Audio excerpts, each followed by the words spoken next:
స్తోత్రాలు నాయన. హల్లెలూయా, హల్లెలూయా, హల్లెలూయా. మహాగణుడ దేవా నీకు వందనాలు, స్తోత్రాలు నాయన. ఇదిగో తండ్రి, జుంటు తేలు కన్నా శ్రేష్టమైన మధురమైన నీ వాక్యాన్ని నాయన తండ్రి, నీ దైవదాసుని మా మధ్యకు తీసుకురాబోతుండగా నాయన, నీ దాసుని నోరంతల ఆత్మాభిషేకముతో నింపమని వేడుకొంచున్నాం తండ్రి. నాయన, నీ నోరుని బాగా తెరువు, నేను దాన్ని నింపెదను అన్నావు ప్రభా. అటు రీతిగా నాయన తండ్రి, సురేష్ బాబు అయ్య గారిని నాయన తండ్రి మీ వాక్కుతో నింపి మా అందరితో మాట్లాడమని వేడుకుంటున్నాం. ప్రత్యేకంగా దాచుని యొక్క తల్లి గారి నిమిత్తమే ప్రార్థన చేస్తా ఉన్నాం ప్రభా. అనారోగ్యంగా ఉంటుండగా నాయన, అరికాళ్ళ నుంచి నడినెత్తి వరకు మీరు ప్రియకుమారుడైన యేసు మా కొరకు స్రవించిన కలవరి పరిశుద్ధ రక్తాన్ని ప్రోక్షించండి ప్రభా. నాయన తండ్రి, నీ రక్తంలో స్వస్థత ఉంది ప్రభా. అటు నీ రక్తాన్ని నాయన తండ్రి ప్రోక్షించి తల్లిగారి మీద సంపూర్ణమైన స్వస్థత దయచేయమని మీరే ప్రకటించండి ప్రభా. మీ పేరే యెహోవా రాఫా ప్రభా. నాయన తండ్రి, మమ్మల్ని స్వస్థపరచడానికి నాయన తండ్రి మీరు గాయాలు పొందారు. అందును బట్టి మరొకసారి వందనాలు చెల్లిస్తూ నాయన వాక్యానికి నాయన తండ్రి నీ వాక్కు ద్వారా నాయన మేము బ్రతకటానికి మేము ఆశ కలిగి ఉన్నాం ప్రభా. నీ బలిపీఠం నుంచి జారువారు నీ మాటలు నాయన తండ్రి మేము శ్రద్ధ భక్తులతో వినగలుగుటకు నీ దాసుని నీ సిలువ చాటున మరుగుపరిచి నాతో మా అందరితో మాట్లాడమని యేసయ్య శక్తి గల నామంలో మాత్రమే అడిగి వేడుకుంటున్నాము తండ్రి. Amen. Praise lord. Amen. Amen. Hallelujah. Praise the lord. Thank you so much Ram గారు. అందరికీ వందనాలండి. Chance please. అందరికీ గుడ్ మార్నింగ్ అండి. ఈ రోజు మన మధ్యలో వాక్యం అందించడానికి బ్రదర్ సురేష్ బాబు గారు సిద్ధంగా ఉన్నారు. దేవుని యొక్క ఆత్మ చేత ప్రేరేపింపబడి వారిని పరిచయం చేయటం గౌరవంగా భావిస్తున్నాను. బ్రదర్ బి సురేష్ బాబు గారు ఆంధ్రప్రదేశ్ లోని అనంతపూర్కు చెందిన వారు. క్రైస్తవ సిద్ధాంతాలను బోధించడంలో ఆయన ప్రావీణ్యం కలిగిన బోధకులు. వివిధ సంఘాలలో దేవుని వాక్య పరిచర్య మరియు వాక్య బోధనల ద్వారా ప్రభువుకు సేవ చేస్తున్నారు. సురేష్ బాబు గారు ఇంటర్మీడియట్ ఎడ్యుకేషన్ బోర్డునకు ప్రాంతీయ తనిఖీ అధికారిగా పదవి విరమణ చేశారు. సురేష్ బాబు గారికి ఇద్దరు మనో సంతానము, క్యాథరిన్ మరియు ఆషర్. బ్రదర్ సురేష్ బాబు గారు ప్రస్తుతం తన ఏకైక కుమార్తె కుటుంబంతో కలిసి అనంతపూర్ లో నివసిస్తున్నారు. వారు మనకి తరచుగా వాక్యాన్ని అందిస్తూ ఉంటారు. మరి చాలా చక్కగా ఏది తీసుకున్నా చాలా క్లారిటీగా, ఏ డౌట్ రాకుండా మనకి చక్కగా బోధిస్తారు. దయచేసి శ్రద్ధతో మ్యూట్ లోనే ఉంటూ వాక్యాన్ని విందామండి. వారిని ప్రేమతో ఆహ్వానిస్తున్నాను. Good morning brother. Praise the lord అండి. గుడ్ మార్నింగ్ అండి ఝాన్సీ గారు. Praise the lord. Thank you very much for your kind words. వినిపిస్తుందా వినిపిస్తుంది ఝాన్స్? బ్రదర్. వినిపిస్తుందా? ఆడియో వీడియో కరెక్ట్ ఉందా అండి? కొద్దిగా వీడియో కొంచెం సైడ్ కెమెరా అవుతుంది వీడియో. ఓకే, నేను నా డివైస్ కాకుండా వేరే డివైస్ లో నుండి వచ్చాను, అది problem. Okay, thank you very much. మన ప్రభువును రక్షకుడైన యేసుక్రీస్తు నామమున virtual prayer fellowship family members అందరికీ శుభములు కలుగును గాక. ఈ మాసమంతయు దేవుడు మనందరినీ కాపాడి మరి ఒకసారి ఈ మాసపు చివరి దినంలో ఆయన సన్నిధిలో చేరి ప్రాతకాలంన మనం కొన్ని విషయాలు నేర్చుకోవటానికి ఆయన మన పట్ల చూపిన కృప కొరకై దేవునికి స్తోత్రం. అలాగే మరొకసారి మీతో కలిసి దేవుని వాక్యాన్ని ధ్యానించటానికి దేవుడు నాకు అనుగ్రహించిన గొప్ప భాగ్యం కొరకు దేవుడికి కృతజ్ఞతలు తెలియపరుస్తున్నాను. నేటి వాక్య ధ్యానం కొరకై 2 వచనాలు మనం తీసుకుందాం. ఒకటి యెషయా గ్రంథము 8వ అధ్యాయము 3వ వచనం. యెషయా గ్రంథం 8వ అధ్యాయం 18వ వచనం. ఈ 2 చదువుకుందాం. చదవగలుగుతారండి ఎవరైనా?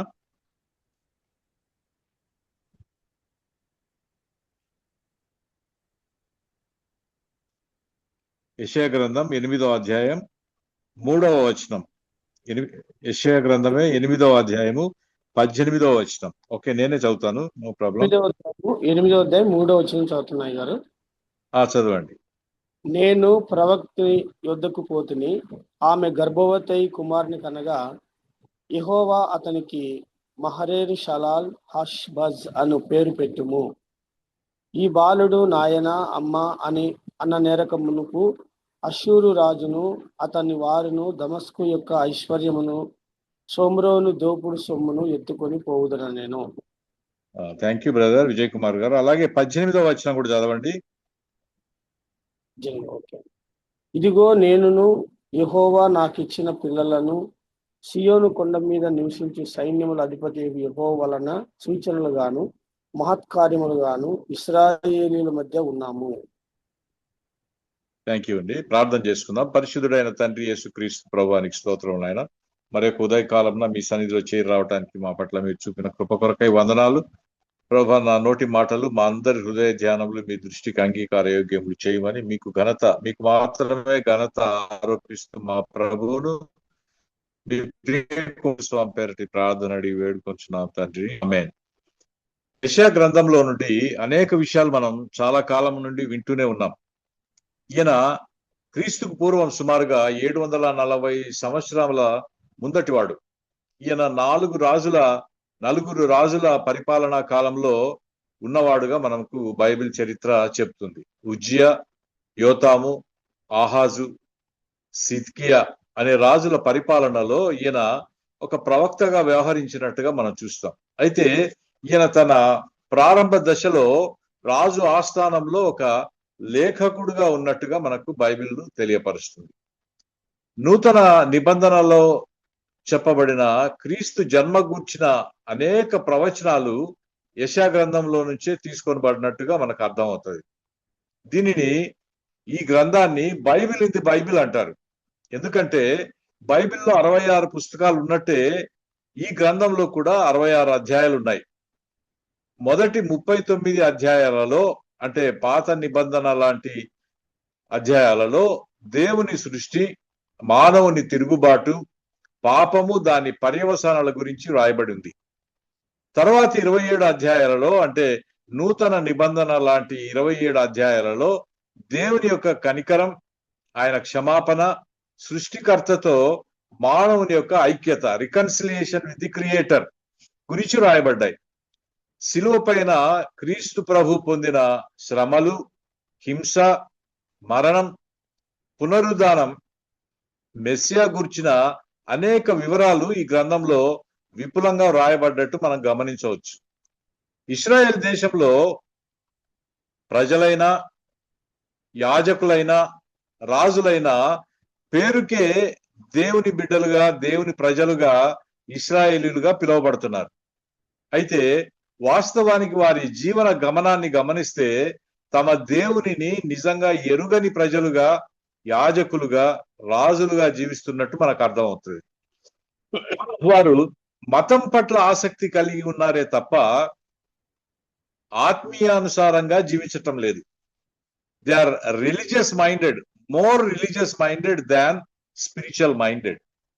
ఆత్మీయ జీవిత విధానం వారికి దేవుడు కోరుకుంటున్నట్టుగా లేదు, కానీ ఆచార వ్యవహారాలలో మాత్రము వాళ్ళు ఆరితేరినట్టుగా మనకు అర్థమవుతుంది. ప్రవక్త యొక్క సందేశాలు గాని, ఆయన యొక్క ఉపదేశాలు గాని బబులోను బానిసత్వం నుండి ఇశ్రాయేలీల యొక్క విడుదలకు సంబంధించినట్టుగా కనిపించినా అంతర్గతంగా అవి మానవ జాతి పాప దాస్యం నుండి విడిపించబడే సందేశాన్ని ఇస్తున్నట్టు మనం చూడగలుగుతాం. ఇప్పుడు అంటే యెషయా కాలం నాటికి ఇశ్రాయేలీలు ఇంకా బబులోను బానిసత్వంలోకి వెళ్ళలేదు. వారి జీవన విధానం దేవునికి వ్యతిరేకంగా ఉన్న కారణం చేత దేవుడు వారి పట్ల కోపంగా ఉన్నాడని, వారిని బానిసత్వంలోకి పంపించబోతున్నాడని, బానిసత్వంలో వారు ఒక 70 సంవత్సరాల కాలం పాటు ఉండబోతున్నారనే విషయాన్ని ఆయన రాజుకు, ప్రజలందరికీ బోధిస్తున్నట్టుగా మనకు గ్రంథం చదివితే అర్థమవుతుంది. నూతన నిబంధనలో సుమారుగా 58 ప్రవచనాలు యెషయా గ్రంథంలో నుండి తీసుకోబడ్డాయి. ప్రస్తుత సందర్భంలోకి వస్తే ఆనాటి ప్రజలు ఆత్మీయంగా ఎంతో దిగజారిన పరిస్థితుల్లో ఉన్నారు. ఆచారాలు, పద్ధతులు, బలులు అర్పించటంలో వారు తమ అతిశయాన్ని ప్రదర్శిస్తున్నట్టు మనకు అర్థమవుతుంది. అయితే వారి ఆచారాలు, వ్యవహారాలు, పద్ధతులు, బలులు అర్పించటం, కానుకలు ఇవ్వటం, వీటన్నిటి పట్ల దేవుని ప్రతిస్పందన ఏంటి, దేవుడు వారిని గురించి ఏమంటున్నాడు, వారి పట్ల, వారి ఆచారాల పట్ల దేవుని యొక్క రియాక్షన్ ఏంటి వారిని ఏమని పిలుస్తున్నాడు అనేది మనము 1వ అధ్యాయంలో 11వ వచనం నుండి 13వ వచనం వరకు చూడగలుగుతాం. చూస్తారా? ఎవరైనా చదవగలుగుతారండి? యెషయా గ్రంథము 1వ అధ్యాయం 11వ వచనం నుండి 13వ వచనం వరకు. యెహోవా సెలవిచ్చిన మాట ఇదే. చదవండి ప్లీజ్. చదవండి. యెహోవా మాట్లాడుచున్నాడు. ఆకాశమా ఆలకించుము, భూమి చెవి. 1వ అధ్యాయం 11వ వచనం నుండి 13వ వచనం వరకు. 11వ వచనం. యెహోవా సెలవిచ్చిన మాట ఇదే. విస్తారమైన మీ బలులు నాకేలా? దహన బలులకు పొట్టేళ్లను, బాగుగా మేపిన దూడల క్రొవ్వును నాకు ఎక్కసమాయను. కోడెల రక్తమందనను, గొర్రెపిల్లల రక్తమందనను, మేకపోతుల రక్తమందని నాకు ఇష్టం లేదు. నా సన్నిధిని కనబడవలనని మీరు వచ్చుచున్నారే. నా ఆవరణములను త్రొక్కుటకును మిమ్మల్ని రమ్మన్నాను వాడెవడు?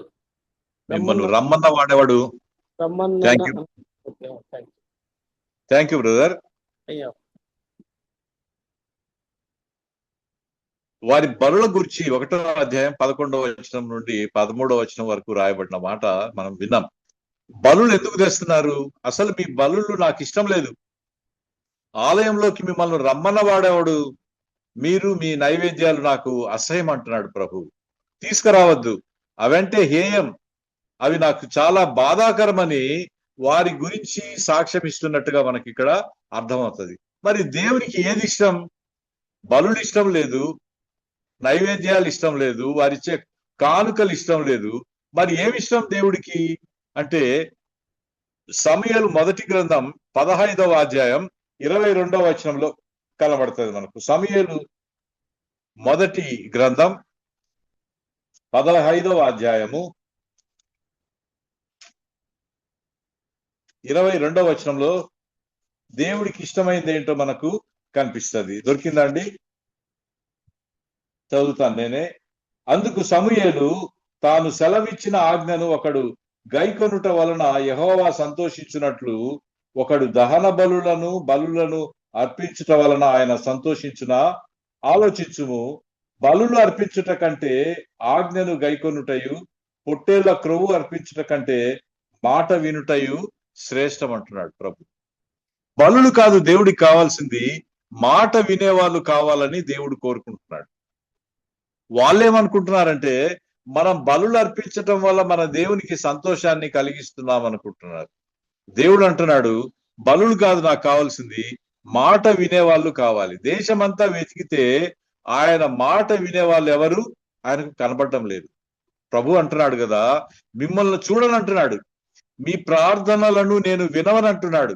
మీ చేతుల నిండా నిస్సహాయుల రక్తం ఉంది. పేదలను, విధవరాండ్రను, పరదేశులను మీరు దోచుకుంటున్నారంటాడు. Exploiting the poor, exploiting the widows, exploiting the foreigners. మీ దేశంలో పరదేశులు ఎవరైతే నివసిస్తున్నారో వారిని మీరు దోచుకుంటున్నారు. వారి పట్ల మీరు చాలా కఠినంగా వ్యవహరిస్తున్నాడు అంటున్నాడు. ఎందుకు అలా వ్యవహరిస్తున్నారంటే ధనమే వారి దైవం అయిపోయింది. డబ్బు సంపాదించుకోవడమే వారి యొక్క జీవన ధ్యేయం అయిపోయింది. ఇది సమకాలీన క్రైస్తవ జీవన విధానంతో మనం పోల్చి చూస్తే దేవుడు మాట్లాడుతున్నది డైరెక్ట్ గా మనతో కూడా ఇలాగే మాట్లాడుతున్నాడు అనిపిస్తుంది. మనకు కూడా సమకాలీన క్రైస్తవ సమాజంలో కూడా మనము దేవుడి పని అనే పేరుతో డబ్బు పైన ఎక్కువ దృష్టి ఉంచినట్టుగా మనకు అర్థమవుతుంది. ధనం సమకూరటం, ధనవంతులుగా ఉండటం దేవునికి ఇష్టం లేదా? ఇది ఒక ప్రశ్న. మనం అడుక్కునే వాళ్ళుగా ఉండాలని దేవుడు కోరుకుంటున్నాడా? ధనవంతులుగా ఉండాలని కోరుకోవటం లేదా? కోరుకుంటున్నాడు. అయితే ధనం కోసం మనం అన్యాయానికి పాల్పడకూడదని దేవుడు కోరుకుంటున్నాడు. ధనం కోసం ఇతరులను మనం బాధ పెట్టకూడదని దేవుడు కోరుకుంటున్నాడు. ఇతరులను మోసం చేయడం ద్వారా నీవు ధనం సంపాదించుకొని ఆ ధనం ద్వారా నువ్వు గొప్పవాడి అనిపించుకోవటం అనేది దేవుడికి ఇష్టం లేని పనిగా మనకి ఇక్కడ కనబడుతుంది. అసలు ధనం పెరిగే కొద్దీ మనం సమాజంలో గుర్తింపు కావాలని కోరుకుంటాం, గౌరవం కావాలని కోరుకుంటాం. చివరకు దేవుని మందిరంలో ఆయన మహిమను కూడా దొంగిలించటానికి వెనుకాడం. మనకు ప్రథమ స్థానం కావాలని కోరుకుంటాం. దేవుడి కంటే ఉన్నతమైన స్థాయిలో మనల్ని ఆలయంలో అందరూ గౌరవించాలనే భావం ఎప్పుడైతే ధనం సమకూరుతుందో అప్పుడు ప్రారంభమవుతుంది. గర్వం పెరుగుతుంది. అది ఎలా తెలుస్తుంది మనకు? మన చేష్టల వల్ల, మాటల వల్ల మనలో ఉన్న గర్వం బయటకి కనబడతా ఉంటది. పేదలను, వారి శ్రమను దోచుకోవటం, విధవరాళ్లతో అవమానకరంగా వ్యవహరించటం, విదేశీయులను, చిన్నపిల్లలను బానిసలుగా మార్చివేయటం అనేది ఆనాటి సమాజంలో అధికమైనట్టుగా మనకు కనబడుతుంది. నూతన నిబంధనలో ఇందాక చెప్పుకున్నట్టుగా సుమారుగా 58 రెఫరెన్సెస్ ఈ గ్రంథం నుండి తీసుకోవడం జరిగింది. ద్వితీయోపదేశకాండం నుంచి, కీర్తనల గ్రంథం తర్వాత యెషయా గ్రంథం నుండి ఎక్కువ ప్రవచనాలు తీసుకున్నట్టుగా మనము చూస్తాం. సరే, వాక్యంలోకి మళ్ళీ వస్తే ఆచారాలు, బలులు, కానుకలు, సాంప్రదాయాలను బట్టి ఇస్తున్నారు తప్ప దేవునికి అవి అసహ్యం అనే విషయాన్ని వారు గుర్తించలేకపోతున్నారు, వారు గమనించలేకపోతున్నారు. ఇందాక చదివాం మనము, వారి బలులన్నా, రక్తమైన, పశువుల యొక్క రక్తమైన ఆయనకు అసహ్యం అని చెప్తా ఉన్నాడు. ఇక్కడ దేవుణ్ణి, ధనాన్ని వాళ్ళు కలిపి పూజించటానికి, ఒకే విధంగా ఘనపరచటానికి ప్రయత్నం చేస్తున్నారు. దేవుడు ఒక మాట మాట్లాడతాడు ఒక చోట, ప్రభు, you cannot serve the two masters, you cannot serve God and the mammon at the same time. దేవుణ్ణి, ధనాన్ని ఒకేసారి మీరు ఘనపరచలేరు, పూజించలేరు, మహిమపరచలేరు అంటున్నాడు. చూసారా? ధనం పెరిగితే ఇతరులను మనం చిన్న చూపు చూడటం ప్రారంభం చేస్తాం. దేవుని మీద ఆధారపడటం తగ్గిపోతుంది. పేదలను హీనంగా చూస్తాం. విధవరాండ్రను దోచుకోవడానికి, పరదేశీయులను అవమానంగా చూడటానికి మనము ప్రయత్నం చేస్తాం. అయితే దేవుడు దాన్ని కోరుకోవటం లేదు. దేవుడు ఇంకా ఏం కోరుకుంటున్నాడు తన ప్రజలనంటే, తన గూర్చిన జ్ఞానం, దేవుని గూర్చిన జ్ఞానము తన ప్రజలు కలిగి ఉండాలని ఆయన కోరుకుంటున్నాడు. అది లేకపోవడం వల్లనే ప్రజలు నశించిపోతున్నట్టు మనకు అర్థమవుతుంది. అసలు దేవునికి కూడా మనిషితో ఏదైనా అవసరం ఉంటుందా?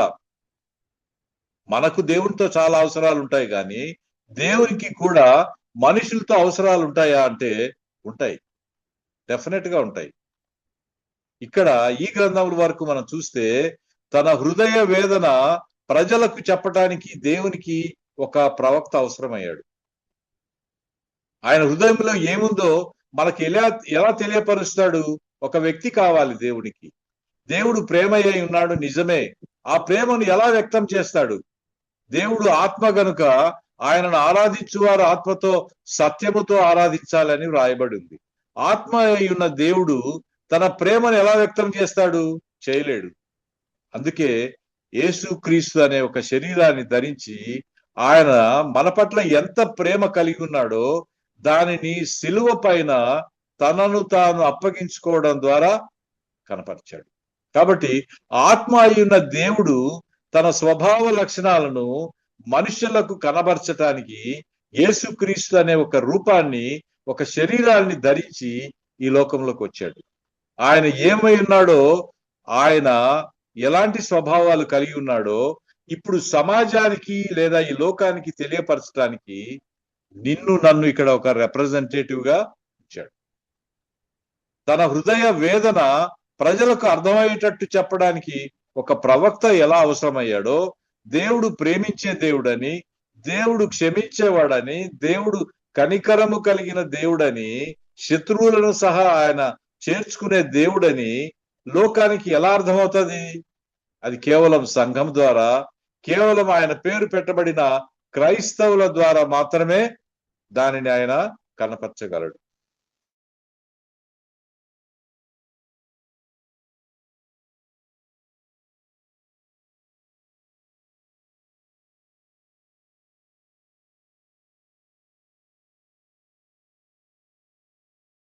ఏర్పడిన తర్వాత దేవుడు వారిని, వారి పశువులను, వారి పంటలను వారి సంపదలను ఆశీర్వదించాడు.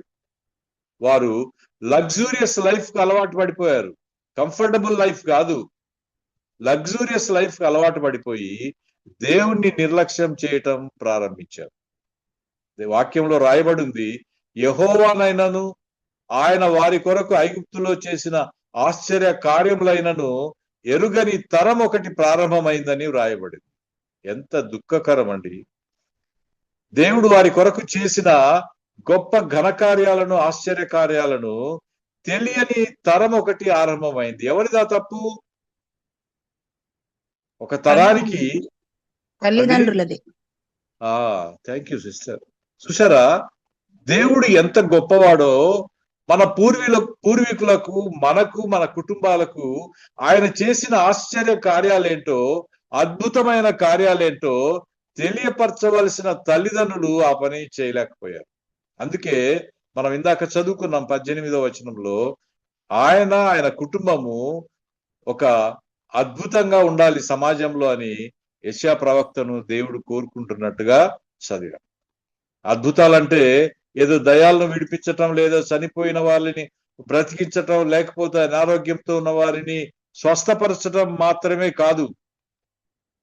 మీరు, నేను కూడా లోకానికి ఒక అద్భుతంగా కనపడాలని, ఒక ఆశ్చర్యకరమైన దేవుని సృష్టిగా కనపడాలని దేవుడు కోరుకుంటున్నాడు.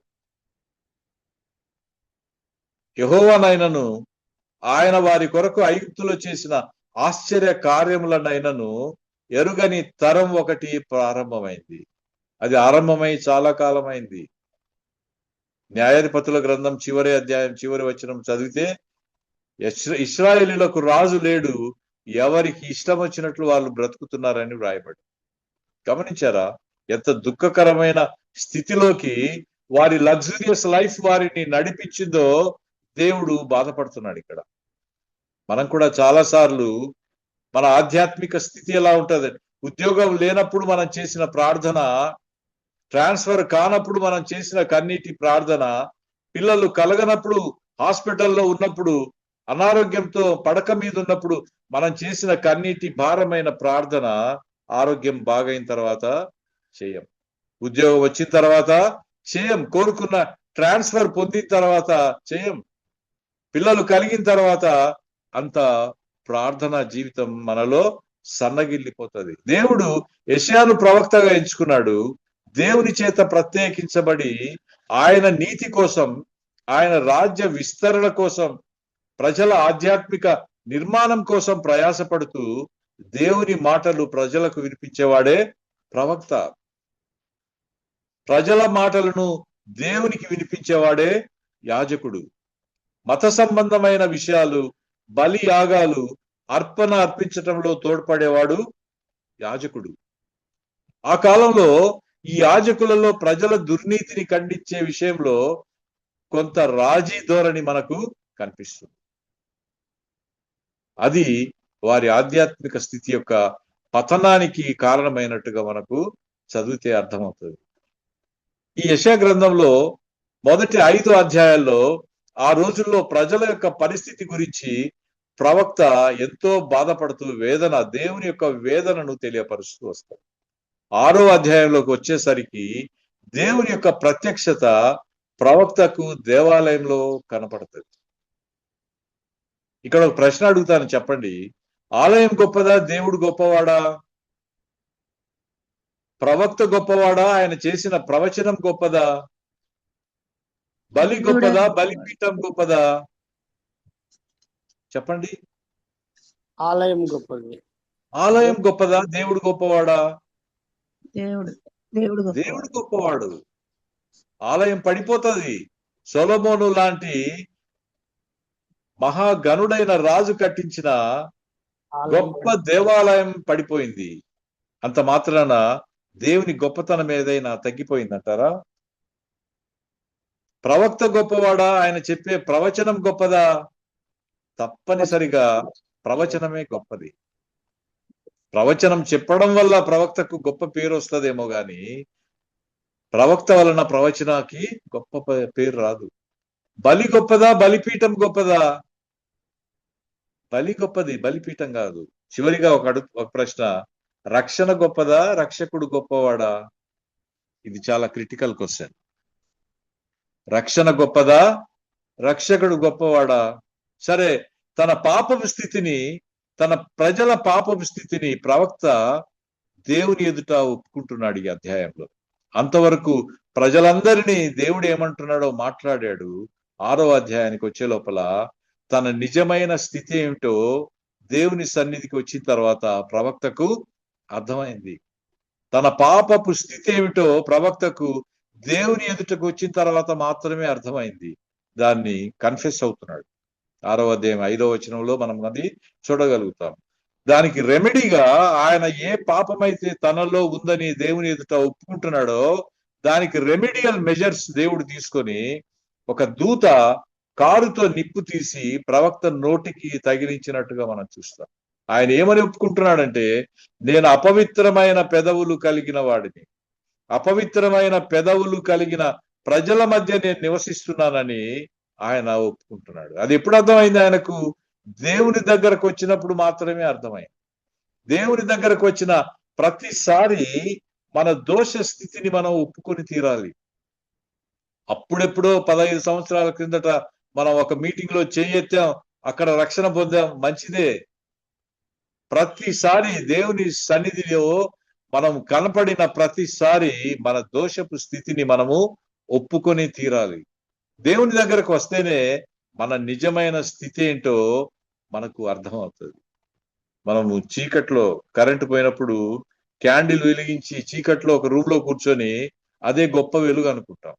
అయితే ఉదయం సూర్యుడు వచ్చిన తర్వాత మన యొక్క క్యాండిల్ వెలవెలపోతుంది.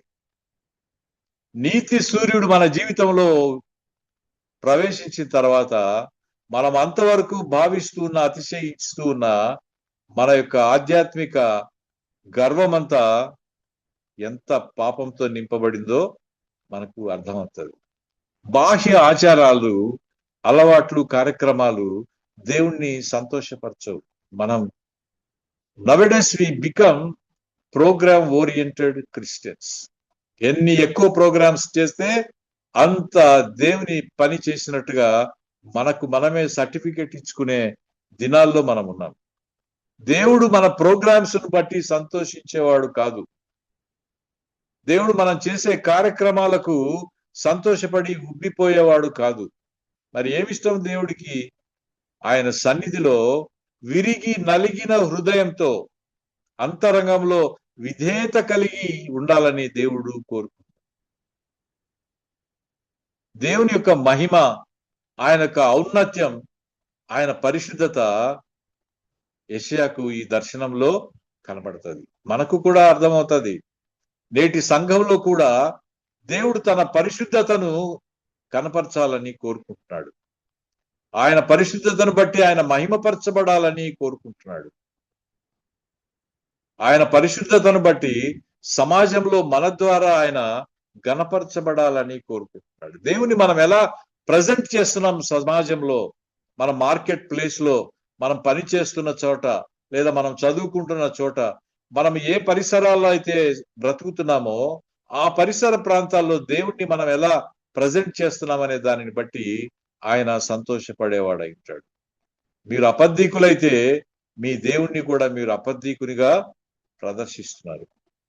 మీరు ఆఫీసులో లంచం తీసుకునే వాళ్ళైతే మీ దేవుణ్ణి కూడా ఒక లంచగొండిగా ఇతరులకు చూపిస్తున్నారు. మీరు ఒక అన్యాయస్తులైతే, అన్యాయంగా ప్రవర్తించే వాళ్ళైతే మీ దేవుణ్ణి కూడా అన్యాయస్తుడుగానే ఇతరులకు కనబరుస్తున్నారు. మనం ఎలా జీవిస్తున్నామో దానిని బట్టి మన దేవుడు మహిమపరచబడతాడు, ఘనపరచబడతాడు, గౌరవించబడతాడు. మనం చాలాసార్లు మందిరంలో చాలా మౌనంగా, చాలా విధేయతతో, చాలా నమ్మకంగా కనబడతాం. మిగిలిన 6 రోజులు మన జీవిత విధానం ఎలా ఉందో దానిని బట్టి దేవుడు గౌరవించబడతాడు తప్ప, గణపరచబడతాడు తప్ప మందిరంలో మన ప్రవర్తనను బట్టి కానే కాదు. మందిరంలో మనం ఏం నేర్చుకున్నామో, ఏం గ్రహించామో, దేవుడి దగ్గర నుంచి ఏం నేర్చుకున్నామో వాటిని మిగిలిన 6 దినాలు మన వ్యక్తిగత సామాజిక జీవితంలో కనబరచాలని దేవుడు కోరుకుంటున్నాడు. చాలాసార్లు మందిరంలో కూడా మనమే ఘనపరచబడాలని కోరుకుంటాం. బయట సమాజంలో, మందిరంలో ఎక్కడైనా దేవుడు ఘనపరచబడాలని మన ద్వారా ఆయన ఆశపడుతున్నాడు. నేను పరిశుద్ధుడను కనుక మీరును పరిశుద్ధులుగా ఉండుట పిలిచితినని అనేక చోట్ల ద్వితీయోపదేశ కాండంలో, సంఖ్యాకాండంలో మనం చూడగలుగుతాం. తన అసంపూర్ణతను, అపవిత్రతను యెషయా ఒప్పుకున్నాడు దేవుని దగ్గర. అలా ఒప్పుకున్న తర్వాతనే దేవుడు ఆయనను తన పని నిమిత్తమై పంపడానికి ఇష్టపడ్డాడు. గమనించారా? అంతవరకు దేవుడు ఆయన్ను తన పని నిమిత్తమై వినియోగించుకోవడానికి ఇష్టపడలేదు. దాని తర్వాతనే ఇమ్మానుయేలు, యెషయా మొద్దు నుండి చిగురు అనే ప్రవచనాలు ఇక్కడ మనకు కనబడతాయి. కన్యక గర్భవతి అయి ఒక కుమారుని కనును, అలాంటి గొప్ప ప్రవచనాలు ఈ అధ్యాయంలో ఇక్కడి నుంచి ఆరంభమవుతాయి. వారి ఆధ్యాత్మిక జీవిత పతనాన్ని దేవుడు సరిచేయటానికి సిరియా రాజును, అష్షూరీయులను దేవుడే వారి మీదికి పంపి ఇశ్రాయేలీలను నాశనం చేసినట్టుగా మనకు అర్థమవుతుంది. యెషయా ప్రవక్త భార్య కూడా ఒక ప్రవక్తినే. అది 8వ అధ్యాయం 3వ వచనంలో చదివాం మనం. ఈ విషయం యెషయానే చెప్తున్నాడు. ఆమె ద్వారా దేవుడు ఆయనకు 2 కుమారులను అనుగ్రహించాడు. మొదటి కుమారుడి పేరు షయర్యా షూబు, రెండవ కుమారుడు మహేర్ షాలాల్ హాష్బస్. ఈ పేర్లు రాబోయే విపత్తును సూచిస్తున్నాయి. త్వరగా దోచుకోబడును అనే అర్థం ఇచ్చే మహేర్ షాలాల్ హాష్బస్ అనే పేరు దేవుడు రెండవ కుమారునికి పెట్టమని యెషయాను కోరుతున్నాడు. అంటే ఆ పిల్లవాడి పేరు పిలిచిన ప్రతిసారి ప్రవక్తకు, అతనితో పాటు ప్రజలకు, ఆలయంలోకి వచ్చే వారందరికీ ఒక వార్నింగ్ లాగా అది ఉండాలని దేవుడు కోరుకుంటున్నాడు. త్వరలో ఈ దేశం దోచుకోబడుతుంది, త్వరలో శత్రువులు ఈ దేశం మీదకి రాబోతున్నారు అనే ఒక వార్నింగ్ ను అతని పేరు ద్వారా దేవుడు ప్రజలందరికీ పిలిచిన ప్రతిసారి జ్ఞాపకం చేయాలని కోరుకుంటున్నాడు. ఆనాటి సమాజానికి భిన్నంగా, సంఘానికి భిన్నంగా, దేశ నివాసులందరికీ భిన్నంగా యెషయా, ఆయన కుటుంబం, ఆయన పిల్లలు జీవించాలని దేవుడు ఆజ్ఞాపిస్తాడు. జాతి మొత్తం ఆత్మీయంగా భ్రష్టమైపోయిన ప్రవక్త, ఆయన కుటుంబము దేవునికి సాక్షులుగా, ఆయన పిల్లలు ఒక సూచనగా, అద్భుత కార్యాలుగా, మహత్కార్యాలుగా ఉండాలని దేవుడు కోరుకుంటున్నాడు. ఈనాటి సామాజిక పరిస్థితులను మనం గమనించినప్పుడు ప్రపంచం ఎంతగా భ్రష్టమైన స్థితిలో పరుగుడుతుందో మనం చూడగలుగుతాం. అలాంటి పరిస్థితుల్లో సంఘం, క్రైస్తవ కుటుంబం, క్రైస్తవులు దేవునికి మహత్కార్యములుగా, అద్భుతాలుగా, సాక్షులుగా జీవించాలని దేవుడు కోరుకుంటున్నాడు. ఇందుకు ఎవరు దోహదపడాలి, ఎవరు సహాయపడాలి, ఎవరు దీనికి కారకులు అవ్వాలి అంటే తల్లిదండ్రులే. తల్లిదండ్రులే ప్రాథమిక గురువులుగా ఒక కుటుంబాన్ని నడిపించాలి. కుటుంబం ఒక పాఠశాల అయితే తల్లిదండ్రులే ప్రైమరీ స్కూల్ టీచర్స్. పిల్లలు అన్ని ఇంట్లోనే నేర్చుకుంటారు. సంఘం ముందా, కుటుంబం ముందా అనే ప్రశ్న మనకు వచ్చినప్పుడు దేవుడు సంఘం కంటే ముందే కుటుంబ వ్యవస్థను ఆరంభించాడు. సంఘం ఎప్పుడో 1వ శతాబ్దంలో ప్రారంభమైతే సృష్టి ఆరంభంలోనే కుటుంబం ఆరంభించినట్టుగా దేవుడు కుటుంబ వ్యవస్థను ప్రారంభించినట్టుగా మనం వాక్యంలో చూడగలుగుతాం. మన జీవితంలో 4 ప్రాముఖ్యమైన అంశాలు ఉన్నాయి. వాటికి మనం ప్రయారిటీస్ సెట్ చేసుకోవాలని దేవుడు కోరుకుంటున్నాడు. 1, మన కుటుంబం. వీటిని ప్రయారిటీస్ మీరు సెట్ చేసుకోవాలి. నేను ఆర్డర్లో చెప్పడం లేదు. ఫ్యామిలీ, తర్వాత మినిస్ట్రీ, తర్వాత పర్సనల్ రిలేషన్షిప్ విత్ గాడ్, తర్వాత సోషల్ వర్క్. ఈ 4ంటిలో దేనికి మనం ప్రాధాన్యత ఇవ్వాలి అని కోరుకుంటున్నాడు దేవుడు అంటే ఒక్కొక్కరు ఒక్కొక్క దానికి ప్రాధాన్యత ఇచ్చి కన్ఫ్యూజన్ లో తారుమారు చేసుకొని తమ జీవితాన్ని, తమ యొక్క ఆధ్యాత్మిక జీవితాన్ని ఒక గొప్ప ఫెయిల్యూర్ గా మిగిలిపోయినట్టుగా మనం చూస్తాం. మన ప్రయారిటీస్ సెట్ చేసుకునేటప్పుడు your personal relationship with God should be the first priority. వ్యక్తిగతంగా దేవునితో నీ యొక్క సహవాసం అనేది ప్రధానమైన భాగంగా మొట్టమొదట ఉండాలి. రెండవ ప్రాధాన్యత నీ కుటుంబానికి నువ్వు ఇవ్వాలని దేవుడు కోరుకుంటున్నాడు. ఇక్కడే చాలా మంది కన్ఫ్యూజన్ కు గురయ్యి ఫ్యామిలీ స్థానంలోకి మినిస్ట్రీని తీసుకొని వచ్చి ఫ్యామిలీని చివరికి తోసేస్తారు. కుటుంబం ఏమైపోతుందో చూసుకోకుండా దేవుని పని కొనసాగిస్తూ చివరకు ఫ్యామిలీని కోల్పోయిన సందర్భాలు మనం చాలా చూస్తాం. ఇంకా కొంతమంది సామాజిక సేవ, సోషల్ వర్క్, దాన్ని ప్రాధాన్యమైన విషయంగా తీసుకొని కుటుంబాన్ని వదిలేసి, దేవుడి పని వదిలేసి, దేవునితో వారి యొక్క వ్యక్తిగతమైన సహవాసాన్ని వదిలేసి సోషల్ వర్క్ కు ప్రాధాన్యత ఇచ్చినట్టుగా మనం చూస్తాం. అయితే ప్రయారిటీస్ ఇలా సెట్ చేసుకోవాలని దేవుడు కోరుకుంటున్నాడు. ఒకటి personal relationship with God, second your family relationship, third ministry. ఇది చాలా ఆమోదయోగ్యం కాదు చాలా మందికి. మినిస్ట్రీకి థర్డ్ ప్లేస్ ఇవ్వడం ఏంటి? లాస్ట్ ఒకవేళ చేయగలిగితే అప్పుడు సోషల్ వర్క్ లోకి మనము వెళ్ళాలి. ఇందులో కన్ఫ్యూజన్ తో చాలా మంది వ్యక్తిగత జీవితం, ఆధ్యాత్మిక జీవితం, కుటుంబ జీవితాన్ని ఒక ఫెయిల్యూర్ గా మిగిల్చిపోయినట్టుగా మనము చూస్తాం. సియోనులో ప్రవక్త కుటుంబం ఒక సూచనగా ఉండాలని దేవుడు కోరుకుంటున్నాడు. సియోన్ అంటే ఏమిటి? ఇక్కడ టెంపుల్ ఇన్ ది జెరూసలేం. మన దేవాలయంలో, మన సమాజంలో, మనం పనిచేస్తున్న ప్రాంతాల్లో దేవుడికి మనం ఒక సూచనగా, ఒక అద్భుతంగా ఉండాలని దేవుడు కోరుకుంటాడు. దేవుడు కుటుంబాన్ని నిర్మించాలని ప్రయత్నం చేస్తూ ఉంటాడు. సాతాను కుటుంబాన్ని కూలదోయాలని ప్రయత్నం చేస్తా ఉంటాడు. మనము, మన పిల్లలు సంఘంలో, లోకంలో పరిశుద్ధంగా, అద్భుతంగా, సూచనగా, ఆశ్చర్యంగా కనిపించాలి. ప్రవాహంలో కొట్టుకుపోయేటట్టుగా ఉండాలని దేవుడు మనల్ని కోరుకోవటం లేదు. ప్రవాహానికి ఎదురీదాలని దేవుడు మనల్ని కోరుకుంటాడు. ఎదురీదడం చాలా కష్టం, ఎదురుపోవడం చాలా కష్టం. మీరు ఎప్పుడైనా బాంబే లాంటి సిటీలో రైల్వే స్టేషన్లో నుంచి మీరు బయటికి రావాలి, చాలా మంది లోపలికి వస్తూ ఉంటారు. లేదా మీరు లోపలికి రావాలి, చాలా మంది బయటకు వస్తూ ఉంటారు. అలాంటి సందర్భంలో పోవడం ఎంత కష్టమో అర్థమవుతుంది.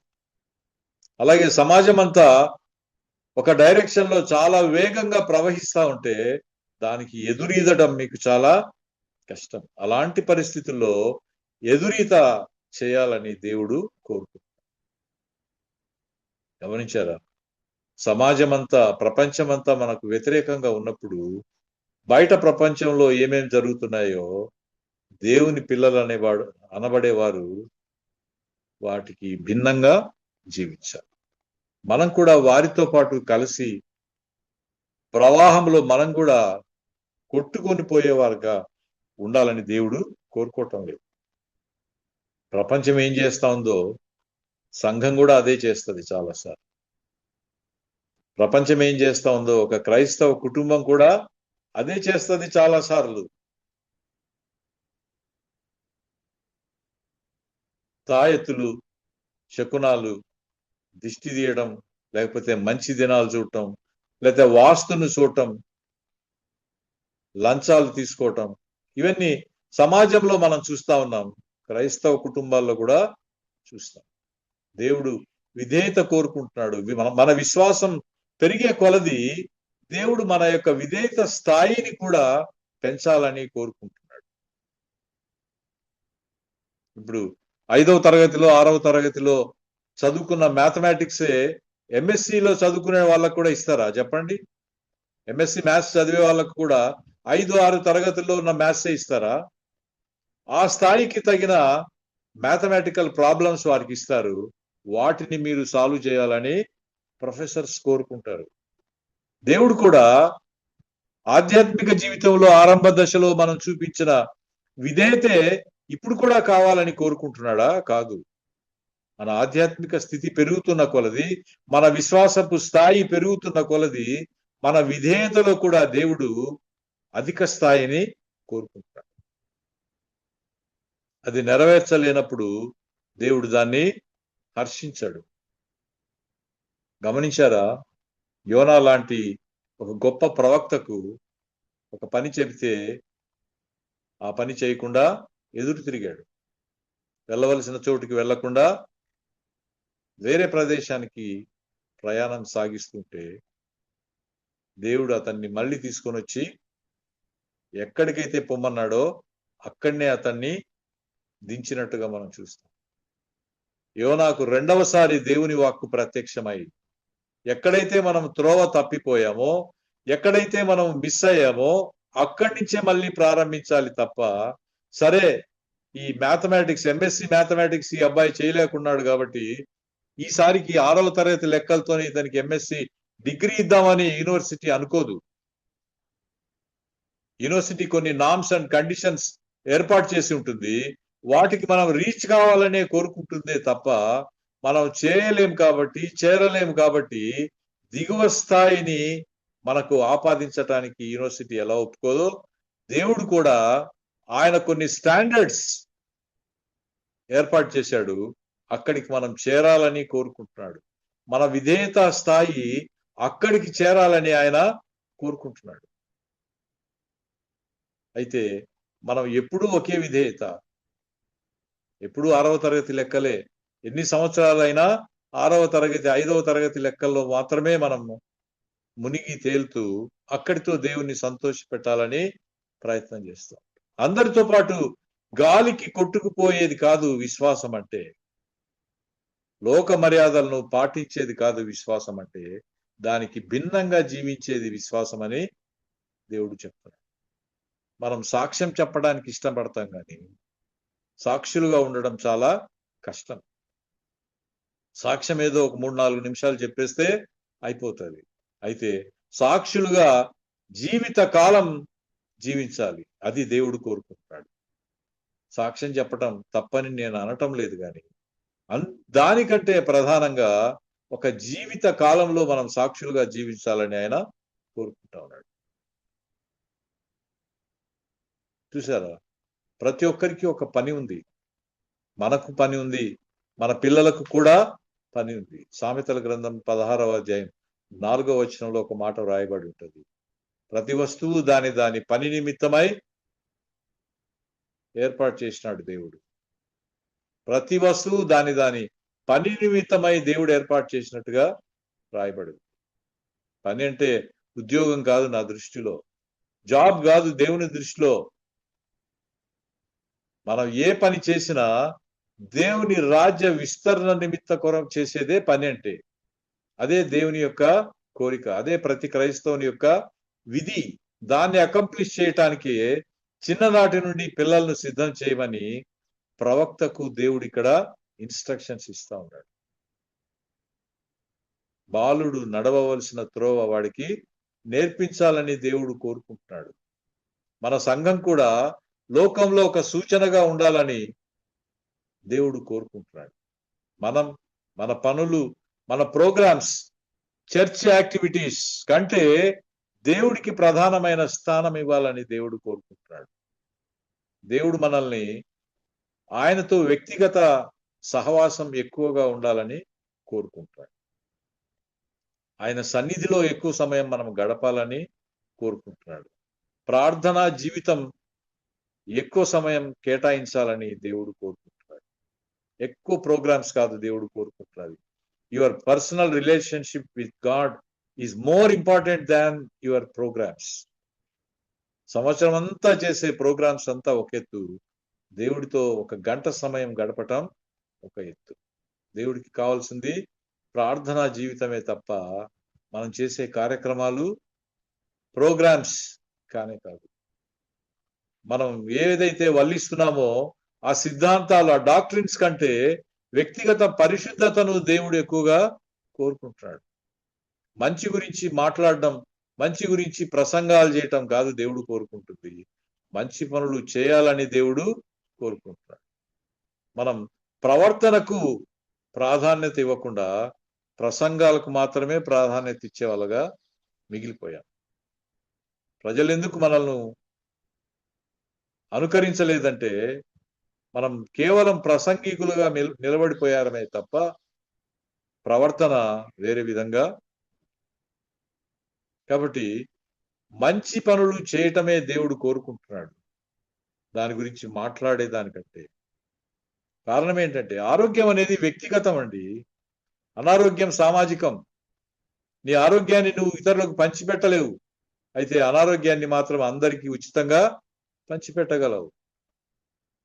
అలాగే రక్షణ కూడా వ్యక్తిగతం, దాన్ని ఇతరులకు ఇవ్వలేవు, అయితే రక్షణలోకి ఇతరులను నువ్వు నడిపించగలవు. పాపం కూడా వ్యక్తిగతం, సామాజికం. ఇతరులను నువ్వు పాపంలోకి నడిపించగలవు, ఇతరులను నువ్వు రక్షణలోకి కూడా నడిపించగలవు. దేవుడు ఏం కోరుకుంటున్నాడంటే మన రక్షణ జీవితం ద్వారా ఇతరులను రక్షణలోకి నడిపించే ఒక సాధనంగా మనం ఉండాలని దేవుడు కోరుకుంటున్నాడు. అందుకే యెషయాతో అడుగుతున్నాడు, నేను ఎవరిని పంపుతును, మా నిమిత్తం ఎవడు పోతాడు అని దేవుడు బాధపడుతూ అడుగుతున్నాడు. ఒక ఓపెన్ ఇన్విటేషన్, నేను ఎవరిని పంపేదను, మా నిమిత్తం ఎవడు పోవునని దేవుడు పలుకుతా ఉంటే యెషయా తన పాపాలన్నీ ఒప్పుకున్న తర్వాత దేవుని సన్నిధిలో తనను తాను దేవుని పనికి అప్పగించుకుంటూ చెప్తున్నాడు, నేనున్నాను ప్రభువా, నన్ను పంపమని యెషయా అడుగుతున్నాడు. ఇక్కడ గమనించండి, మనం ఒప్పుకోకుండా దేవుడు బలవంతంగా మనలను ఆయన పనికి పంపడు.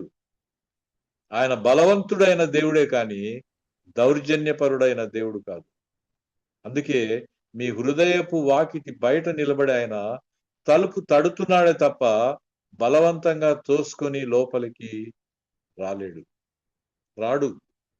ఆయన స్వభావానికి వ్యతిరేకంగా ఏ పని ఆయన చేయడు. ఆయన బలవంతుడే గాని దౌర్జన్యపరుడు కాదు. అందుకే మనంతట మనమే మన ఇష్టపూర్వకంగా ఆయన పని చేయటానికి మనం ముందుకు రావటానికి ఇష్టపడితే దేవుడు మనల్ని వినియోగించుకుంటాడు. అంతే తప్ప బలవంతంగా ఎవరిని ఆయన పని నిమిత్తమై బైబిల్లో ఎవరిని వాడుకున్నట్టుగా మనకు కనపడదు. గమనించండి, ఆయన పని నెరవేర్చటమే మన యొక్క మొదటి కర్తవ్యమై ఉండాలి. His last command should be our first concern. ఆయన చివరి కోరిక మీరు సర్వలోకముకు వెళ్ళి సర్వ సృష్టికి సువార్త ప్రకటించటం. అది చివరి కోరిక. అది మన జీవితంలో మొదటి ప్రాధాన్యత అయి ఉండాలని దేవుడు కోరుకుంటున్నాడు. ఆయన తన శక్తిని, బలాన్ని, గొప్పతనాన్ని, పరిశుద్ధతను, నమ్మకత్వాన్ని, ప్రేమను లోకానికి పరిచయం చేయాలని కోరుకుంటున్నాడు. అందుకు మనం ఒక వెజల్, ఒక ఇన్స్ట్రుమెంట్, ఒక ఛానల్ గా ఉండాలని దేవుడు కోరుకుంటున్నాడు. ఒక ఛానల్, ఒక ఇన్స్ట్రుమెంట్ ఉండడంతో ఆ పని చేయటం దేవునికి చాలా చాలా సులభం అయిపోతుంది. అలాంటి దేవుని రాజ్య విస్తరణ నిమిత్తమై ఉపయోగపడేదే నిజమైన భక్తి. అలాంటి ప్రార్థనే నిజమైన ప్రార్థన. నీ రాజ్యం వచ్చునుగాక, నీ చిత్తం పరలోకమందు నెరవేరుచున్నట్టు భూమి యందు నెరవేరునుగాక అనే ప్రార్థన మన జీవితం ద్వారా నెరవేరాలని దేవుడు కోరుకుంటున్నాడు. ఆయన రాజ్య విస్తరణ నిమిత్తమై మనం జీవించేదే నిజమైన జీవితం, మనం చేసేదే నిజమైన ప్రార్థన. మనం చాలాసార్లు ఆయన రాజ్య నిమిత్తమై మన ప్రార్థనలో ఏం జ్ఞాపకం చేసుకో. మనం ఎంతసేపు మన ప్రార్థన మా అనుదిన ఆహారం మాకు అనుగ్రహించమనే దాని చుట్టే తిరుగుతుంటది తప్ప మిగిలిన 5-6 అంశాలు ఉన్నాయి ప్రభు నేర్పిన ప్రార్థనలో, వాటి జోలికి వెళ్ళం మనం. అయితే దేవుడు మన భక్తి ఎలాంటి భక్తి కావాలని కోరుకుంటున్నాడంటే మన కోరికల కొరకు, మన అవసరాల కొరకు చేసే ప్రార్థనలతో కూడిన భక్తి జీవితం కాదు దేవుడు కోరుకుంటున్నది. ఆయన రాజ్య విస్తరణ నిమిత్తమై మనం ప్రార్థించాలని దేవుడు కోరుకుంటున్నాడు. అలాంటి ఆధ్యాత్మిక జీవన ప్రమాణాలు కలిగి ఉండాలని దేవుడు కోరుకుంటున్నాడు. సృష్టి ఆరంభం నుండి ఆయన ఒక రాజ్యాన్ని ఏర్పాటు చేయడానికి ప్రయత్నం చేస్తూ ఉన్నాడు. అందులో భాగంగానే ఆయన ఈ లోకానికి దిగి వచ్చాడు. అనేక మందిని ఆయన రాజ్య వారసులుగా చేయటానికి శిష్యులను ఎన్నుకున్నాడు, సంఘాన్ని ఏర్పాటు చేశాడు ఆ రాజ్యం నిమిత్తమై. అందుకే ప్రభు ఒక మాట అంటాడు, నా రాజ్యమును నా నీతిని మొదట వెదకండి, అప్పుడు మీకు అవన్నీ అనుగ్రహించబడును అని చెప్తున్నాడు. ఆయన రాజ్యాన్ని, ఆయన నీతిని స్థాపించటానికి ఆయన అనేక మంది కావాలని కోరుకుంటున్నాడు. అందుకు ఉపయోగపడే సంఘంగా, కుటుంబంగా, వ్యక్తులుగా ఎవరున్నారో వారిని దేవుడు వెతుకుతూ ఉన్నట్టుగా మనం చూస్తాం. ఆయన తోటలో ప్రతి ఒక్కరికి పని ఉంది, ఏ సమయంలో వచ్చినా చేయటానికి పని ఉంది. ఒక బెస్ట్ పారబుల్లో అది ప్రభు చెప్పాడు. ఉదయం 6 గంటలకు కొంతమందిని పనిలో చేర్చుకున్నాడు, 9 గంటలకు కొంతమందిని చేర్చుకున్నాడు, 12 గంటలకు, తిరిగి 3 గంటలకు, ఇంకా కొంచెం సేపట్లో సూర్యాస్తమయం జరుగుతుందంటే అప్పుడు కూడా బజార్లోకి వచ్చి పని లేకుండా ఉన్న వాళ్ళని చూసి రమ్మని తన తోటలోకి ఆహ్వానించినట్టుగా మనం చూస్తాం. ఏ టైంలోనైనా సరే, ఎవరికైనా సరే, ఏ సమయంలో వచ్చినా సరే ఆయన రాజ్యంలో పని ఉంది, చేయటానికి పని ఉంది. అన్ఎంప్లాయ్మెంట్ లేదు అక్కడ, అండర్ ఎంప్లాయ్మెంట్ లేదు, నా స్థాయికి తక్కువ ఉద్యోగం ఇచ్చాడు దేవుడు అని బాధపడటానికి, వాపోవడానికి వీల్లేదు. అన్ఎంప్లాయ్మెంట్ లేదు, అండర్ ఎంప్లాయ్మెంట్ లేదు, వాలంటరీ రిటైర్మెంట్ అసలు లేదు, కంపల్సరీ రిటైర్మెంట్ లేదు. ఒకసారి చేరిన తర్వాత ప్రభు పనిలో కొనసాగుతూ ఉండాలని దేవుడు కోరుకుంటున్నాడు. అందులో భాగంగానే అనేక మంది భక్తులు, అనేక మంది విశ్వాసులు, అనేక మంది ప్రవక్తలు ఆ పనిని కొనసాగించటంలోనే తమ జీవితాన్ని ముగించినట్టుగా మనం చూస్తాం. ఇశ్రాయేలీల యొక్క పాలన, ఇశ్రాయేలీల యొక్క రాజుల పాలన, మానవ రాజుల పాలన అంతమైపోతా ఉంది. గొప్ప గొప్ప రాజులు, చక్రవర్తులు తమ పరిపాలనా కాలాన్ని ముగించుకొని రాజ్యాలను కోల్పోయి, అధికారాన్ని కోల్పోయి, ప్రాణం కోల్పోయి వెళ్ళిపోయారు. కానీ మన రారాజు పాలనకు అంతం లేదు. అంతం లేని ఒక గొప్ప రాజ్యాన్ని ఆయన స్థాపించబోతున్నాడు. ఆ విశ్వాసం మనం కలిగి ఉండాలని కోరుకుంటున్నాడు. ఆ విశ్వాసం లోకము మనల్ని చూసి తెలుసుకోవాలని దేవుడు కోరుకుంటున్నాడు. తెస్సలోనికైలకు రాసిన మొదటి పత్రిక 1వ అధ్యాయం 9-10 వచనాల్లో అది మనం చూడగలుగుతాం.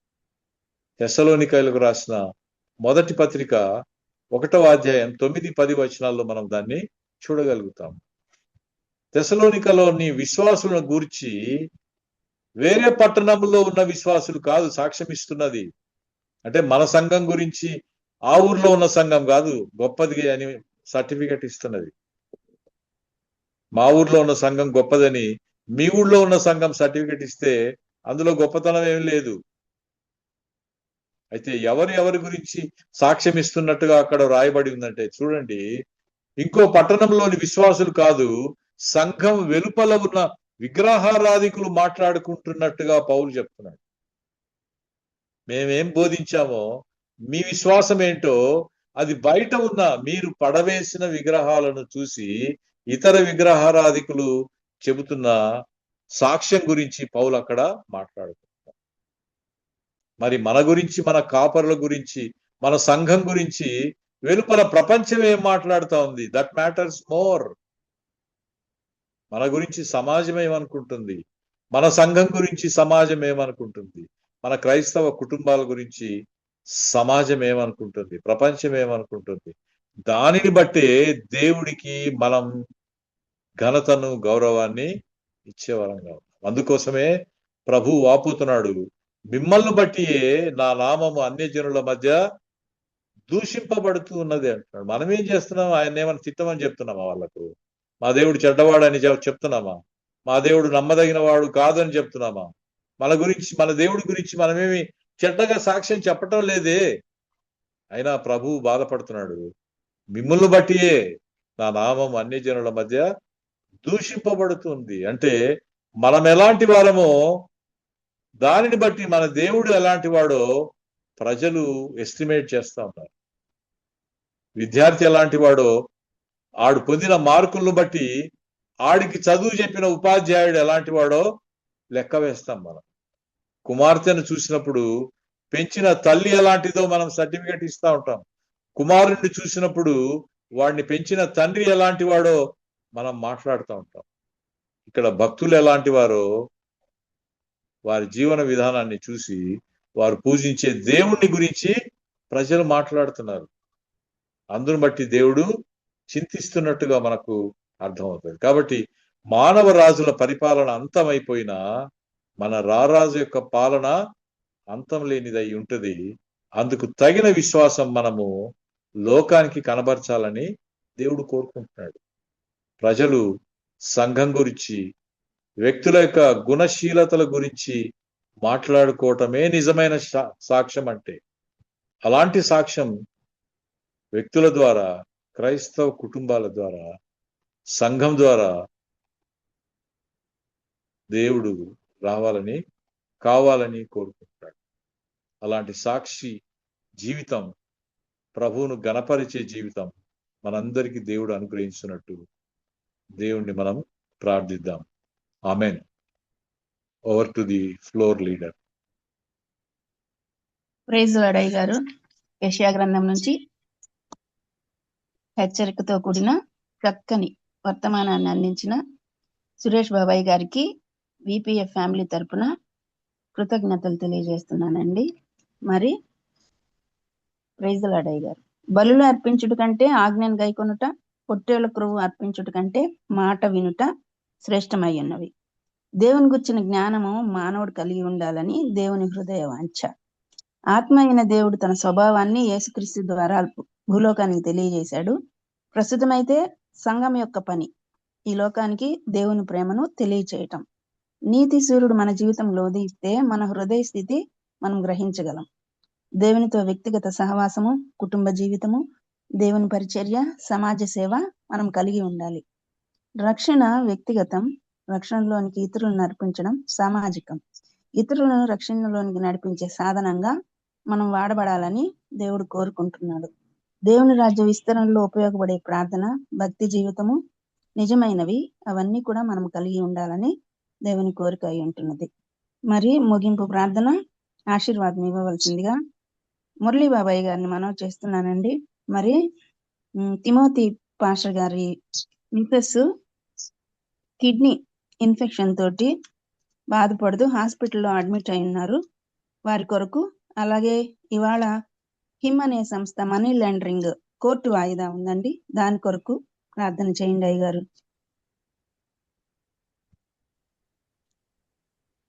దయగలిగిన తండ్రి, కృపగలిగిన రక్షక, బంగారు పదాలకు వందనాలు, స్తోత్రాలు చెల్లిస్తున్నాం నాయన. ఉదయకాల వేళల్లో మీ దైన దాసులు నాయన సురేష్ బాబాయ్ గారు నిలబెట్టుకుని శ్రేష్టమైనటువంటి వాక్యాన్ని మీరు మాకు అందించిన రీతిని బట్టి మీకే వందనాలు, స్తోత్రాలు చెల్లిస్తున్నాను. పెద్దమైనటువంటి వాక్యానికి నీరు కట్టండి, ఫలింపు చేయండి. ఆ వాక్కులన్నిటి కూడా తండ్రి మా జీవితాలకు మేము అన్వయించుకొని అలాగే జీవించడానికి సహాయం తెచ్చామని ప్రార్థిస్తున్నాం. అలాగే నీ కుడికి ఏర్పాటు భాగ్యాన్ని సహకరిస్తున్నటువంటి బిడ్డలను కూడా మీరు ఆశీర్వదించమని ప్రార్థిస్తున్నాను నాయన. అలాగే నాయన కిడ్నీ వ్యాధితో బాధపడుతున్నటువంటి బిడ్డను మీరు దర్శించండి, మీ దక్షిణాస్తులతో తాకండి నాయన. సంపూర్ణ ఆరోగ్యాన్ని కలుగజేయమని ప్రార్థిస్తున్నాను నాయన. మన కోర్టు వాయిదా ఉన్నది, కోర్టు వాయిదాలో నాయన మీ సహాయాన్ని దయచేయండి. ఆ బిడ్డలకు న్యాయం జరిగించమని కూడా ప్రార్థిస్తున్నాను నాయన. మా నాయన మా దేవ కొడుకులో పార్టిసిపేట్ చేసిన ప్రతి బిడ్డను మీరు దీవించండి, ఆశీర్వదించండి. వారి జీవితాలను మేలుకరమైన పరిస్థితులు చూడటానికి సహాయం తెచ్చామని కూడా ప్రార్థిస్తున్నాను నాయన. మా నాయన మా దేవ ఈ కొడుకులో అనేక మంది వక్తలు ఉన్నారు, వారిని కూడా మీరు దీవించండి, ఆశీర్వదించండి. వారి ద్వారా శ్రేష్టమైన మీ మాటలు గ్రూపులో ప్రతి బిడ్డకు అందించమని ప్రార్థిస్తున్నాను ఆయన. మా నాయన మా దేవ ఎవరెవరు ఎలాంటి అక్రతలో ఉన్నారో మీకు బాహాటంగా తెలుస్తండి. వారి యొక్క పరిస్థితులను బట్టి, వారి యొక్క బాధలను బట్టి మీరే వారికి సహాయం అందించే దేవుడిగా ఉన్నారు కనుక ప్రతి ఒక్కరు కూడా మిమ్మల్ని ఆడుకోవటానికి, నైనా మీ ద్వారా మేలు పొందుకోవడానికి సహాయం దయచేయమని మా కొరకు సిలువలో తన ప్రాణాన్ని వెలిగిపెట్టినటువంటి మా ప్రభువును మీ ప్రియ కుమారుడు మా రక్షకుడు ప్రాణ విమోచకుడైన యేసుక్రీస్తు వారి అతి శ్రేష్ట ఉన్నత నామాన్ని అడిగి వేడుకొని ప్రార్థిస్తున్నాను తండ్రి. ఆమేన్. ఆమేన్.